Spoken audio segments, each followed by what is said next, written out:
And I don't even really know what that means, but it sounds scary. So Frederik is going to do something really awesome today. Does everybody have a pen and paper on their seat?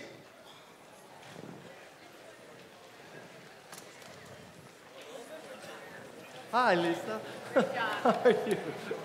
I'm just warming up. Are you ready? Okay, Frederik Pferdt from Google. Thanks. Hi, Innovators. My name is Frederik. Super excited to be with you here today, seeing a full room of talented and passionate people. Can you see those two? Please take a moment and just make eye contact with the person to your left. See, it does work. And to your right, and look back, and look forward. Amazing. Hopefully you can see all those great innovators in this room. I want to actually step forward and actually make you feel how much passion and talent is in this room. So I want you to get up from your chairs and pick a person, either to your left or to your right, and face that person.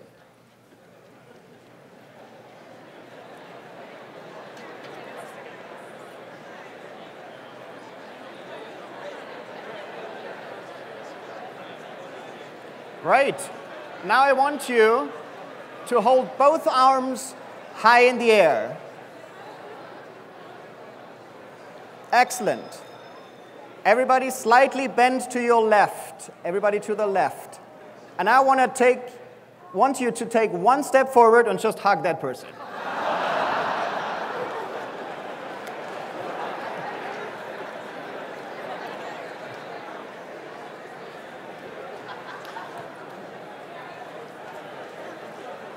So creating an environment of trust is essential for innovation. And again, I want to take it one step forward. And I want you to take that piece of paper and the pen and sketch the person next to you. So make a picture of the profile of that person. Great, you got 30 seconds to do that. And go.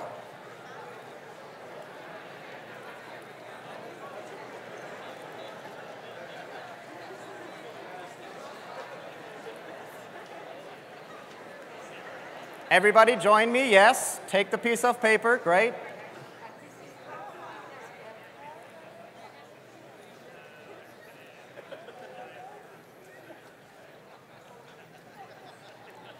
Trust me, it's going to be valuable at the end.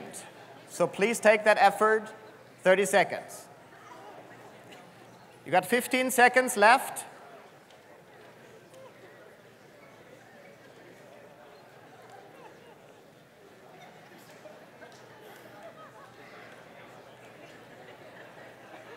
Five more seconds.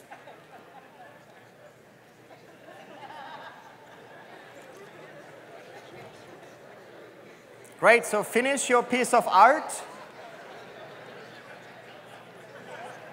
And now I want you to hand that piece of art to the person you just drew.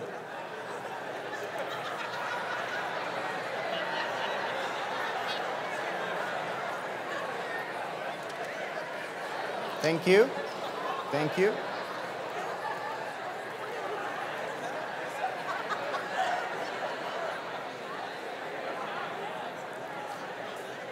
And this is exactly what we can see, what most adults are doing.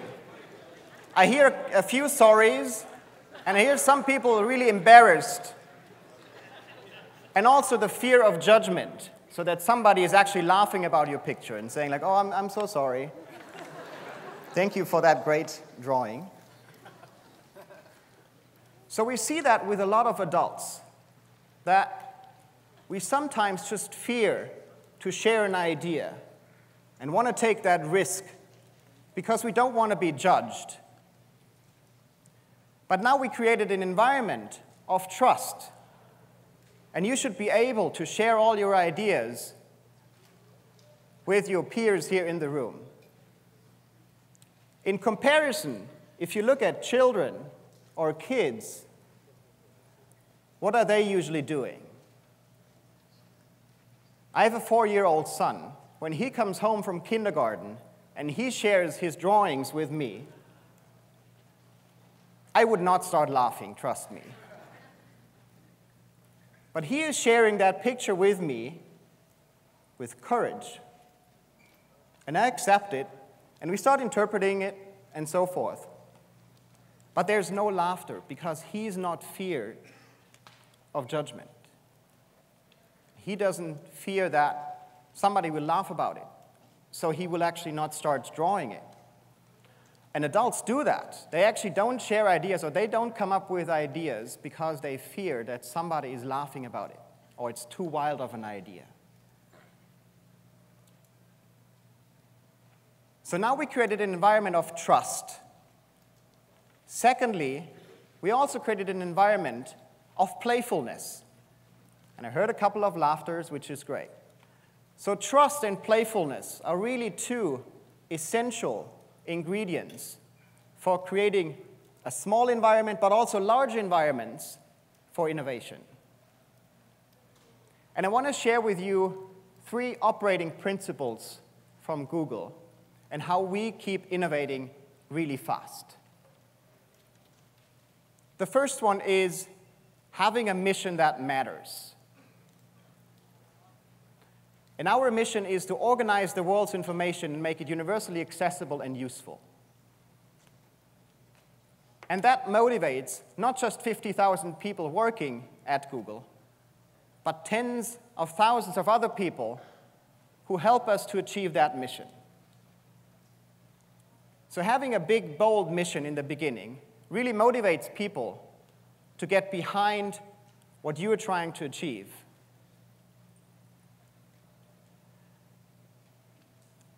What I want you to do now, because you actually have a picture of you in front of you, I want you to flip that page over and describe what your personal, or if you have a startup or if you're trying to build a startup, what is your mission statement? What is the big, bold dream you're trying to achieve? So write that down on that piece of paper. Again, it's going to be valuable, so please follow me in doing that. You got another 30 seconds to describe your mission statement.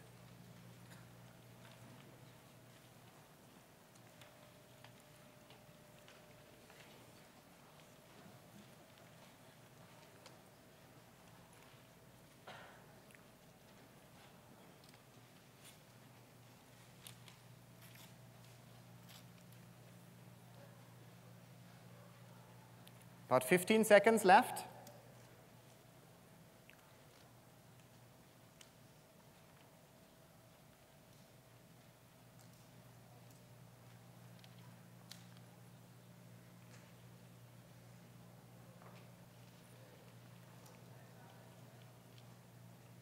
Great.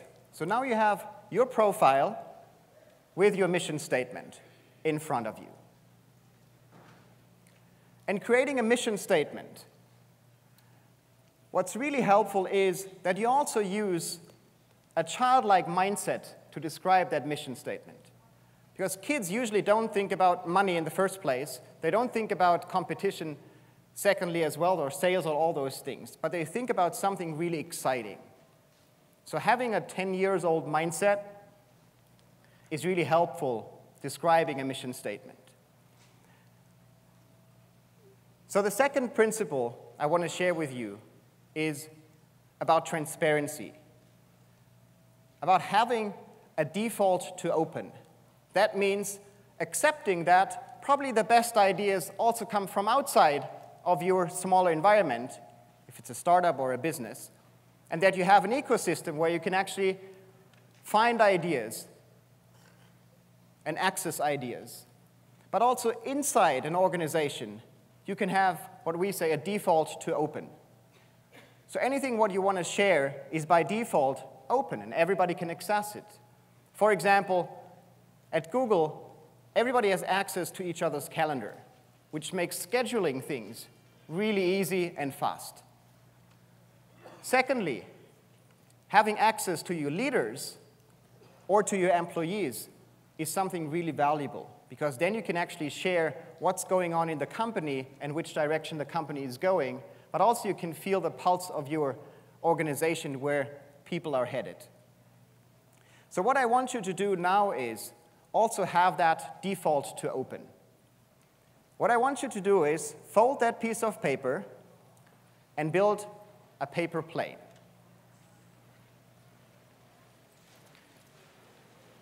Hope everybody still can remember how to build a paper plane.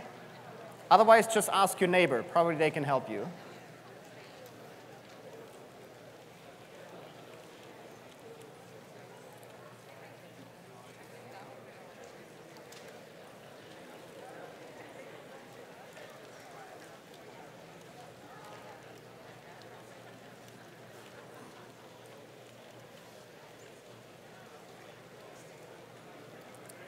Great, I see some really advanced paper folding techniques here in front. So probably most of you know what's going to happen next. We want to share our information, if it's a mission statement, an idea, whatever is on that piece of paper, with our profile picture on it. If you're really adventurous, you can also put your email address on it, if you want. Otherwise, I think people will recognize you based on the drawing from your neighbor. So what we're going to do next is we're going to share our mission statement, which we have in front of you, or if it's an idea or a big dream, which we described, with somebody here in the room. So I want that everybody just gets up really quickly. Also, people on the top, please, everybody just stand up quickly. And I count until 3, and then everybody just throws the plane across the room and also picks one plane up so that you have something from somebody else, which is a big, bold mission statement. I'm going to count to 3, so everybody gets up, please. 1, 2, and 3.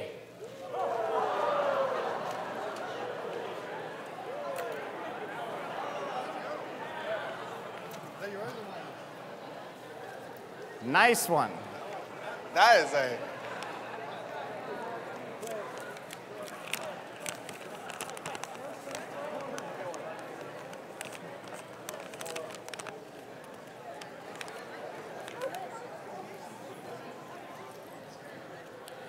Excellent. So now please just pick one up and read it, which brings me to the third principle, which is voice. Giving people voice really helps to gather feedback and also understand what could be improved, how people can help you to build something, and so forth. So later this afternoon and evening, feel free to provide some feedback or thoughts and make your voice heard on that piece of paper and connect with that person, because that's going to be tremendously helpful for the person who developed that vision statement and mission statement. At Google, we give everybody voice so that we can actually understand as an organization what's really going on. One of the biggest perks at Google I really enjoy is having access to your leaders. So every Thursday, we organize an event called TGIF. Thank Google it's Friday. It's then not Friday. We moved it to Thursday based on some reasons to have other people dialing in from around the world. But it's an event where Larry and Sergey spend 1.5 hours answering questions from everybody in the company. We're going to have systems. We have systems in place to bubble up the 10 most important questions, so it's a very democratic process. But that gives everybody voice in the company to raise issues, what's going on.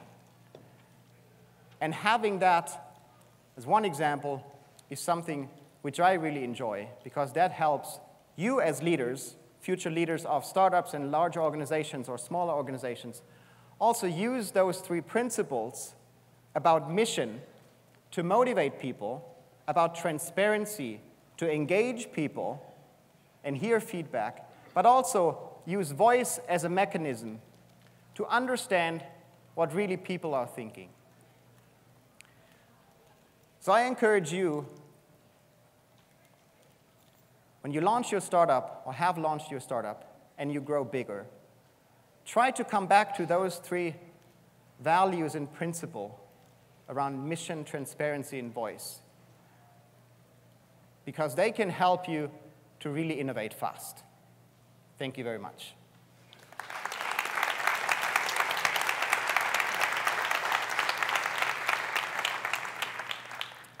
I think we also do questions, if that's correct. We're going to skip questions. Great. Excellent. Yes?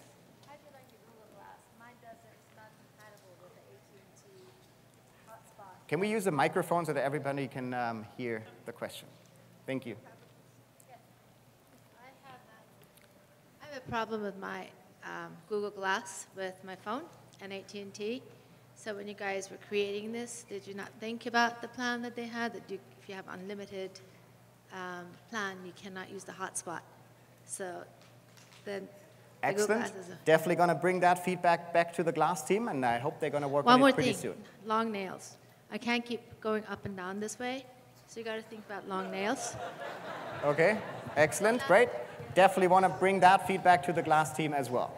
Thank you. Any other questions?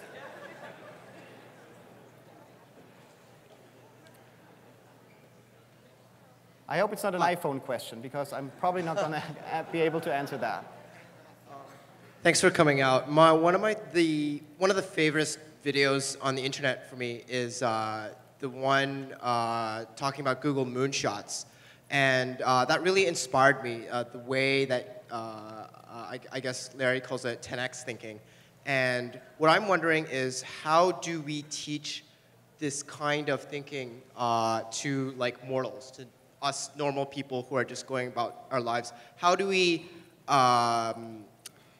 get into the mindset of, I shouldn't just build a car that saves an extra 5 gallons. How do I build a car that runs forever off of solar power, kind of thing, right? How do you get people to ask those questions and push their lives in that direction? Great question. Thank you for that. And you actually partly answered that yourself, because you demonstrated that you actually are in the mindset of 10x thinking already. Because 10x thinking is really helping you not just to look at incremental improvements, but look at something which is 10 times better than your current solution. If you look at things which are just 10% better, you're not going to be in the market very long.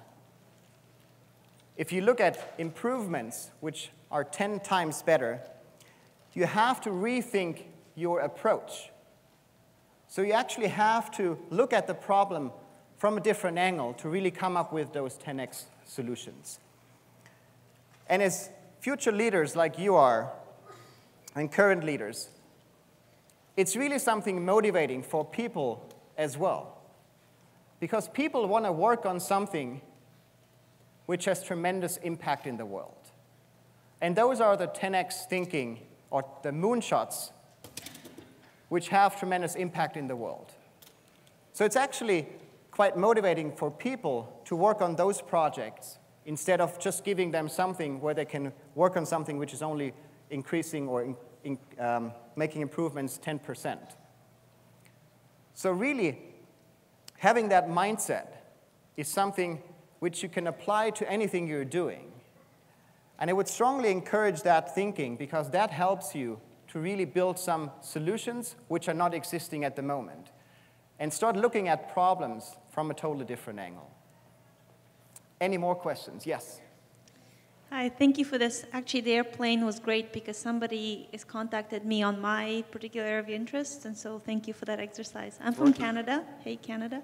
And I was just wondering if, how do you consider multiple generations? Because the entire conversation at Google seems to be at people who are younger, and I'm not 40 yet, and I almost feel like I'm about to miss the boat.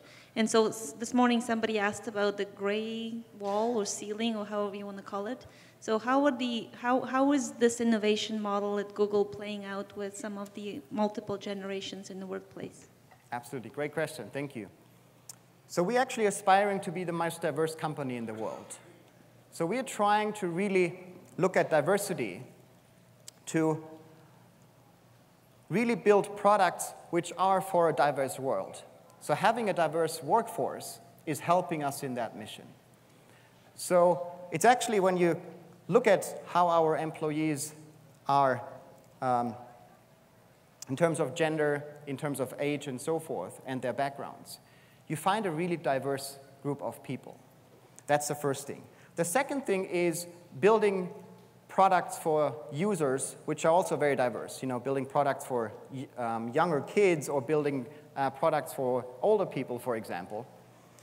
What's really helpful is actually going out into the world and do user research. So really connecting with people and understanding deeply what they care about and how they use technology is something we do on a daily basis, and send teams out to all parts in the world to really understand deeply how young people, old people, and all those different groups are using technology so we can actually build something which is more meaningful and more useful for those people. Great. Building on that last question, are you taking the same approach at Calico? And what is Calico going to use this to help stem the oncoming great tsunami of baby boomers? Was that correct, Calico? Yes. Yes. Are you taking the same approach to Calico as you would throughout the rest of Google? And are you considering multiple generations for Calico? Are you involved with Calico? So I'm personally not involved in Calico, and we're at very early stages. So there's not much to share yet. But it's really exciting that this mission statement is also something where we found a lot of people who want to go behind that mission statement and make progress. To really, I think one journalist called it to solve death. I don't know if it's describing in the right way what we're trying to achieve, but it's definitely heading in that direction. So we're definitely looking for a diverse group of people working on this problem and really making progress. So we are excited to share, hopefully, some news in the near future on how this is going, so stay tuned. Yes? So let's do 2 more questions. I see a game over sign here. I don't know what that means. Culture, I guess, was mentioned earlier, and as companies grow bigger, they sometimes don't work as well as they might when they were smaller. Google has turned into a giant now, and you know, there's some criticism about how culture works within Google and other companies. It's not just Google. How do you keep the culture? You mentioned the meeting that you have once every week, I think. How do you keep it? How do you make sure that it stays that way and people want to be there? Excellent, great question. So I would actually disagree that we are a big company. If you look at our age, we're 16-year-olds, so we're still in teenager age. And also in size of people, I think Walmart has about 1 million people. We have 50,000. So I still would consider us a medium-sized company in that sense.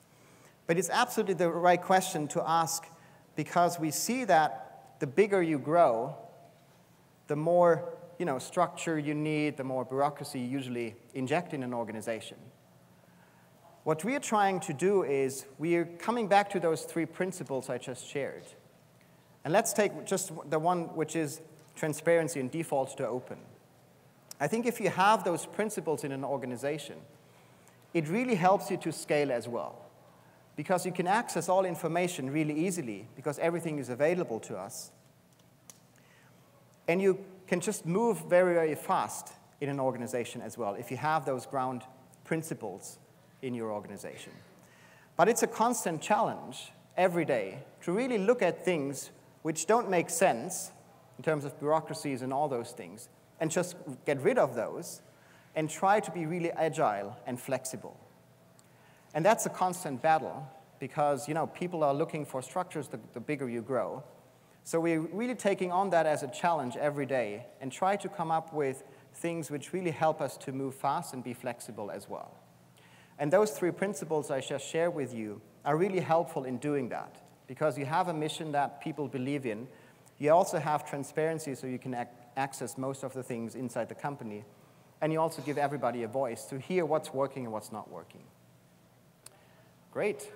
I have the impression that you are kind of painting a pretty rosy picture of Google. The information that you just said is an environment that, trust and playfulness is very important for innovation. The information we get from Google at Glassdoor, ex-employees, is that it's a very competitive environment. There is no work-life balance. Google tends to hire young people from Ivy League schools. You have to go to a meeting ready to fight like you are in a war, and very aggressive culture. Is it a change in Google that we are seeing now to become a more humane, if you will, balanced environment? Great. So yeah, it's interesting that you have that perception. I would be interested in where you get this perception from, because I'm not from an Ivy League. I also tend to be not very competitive.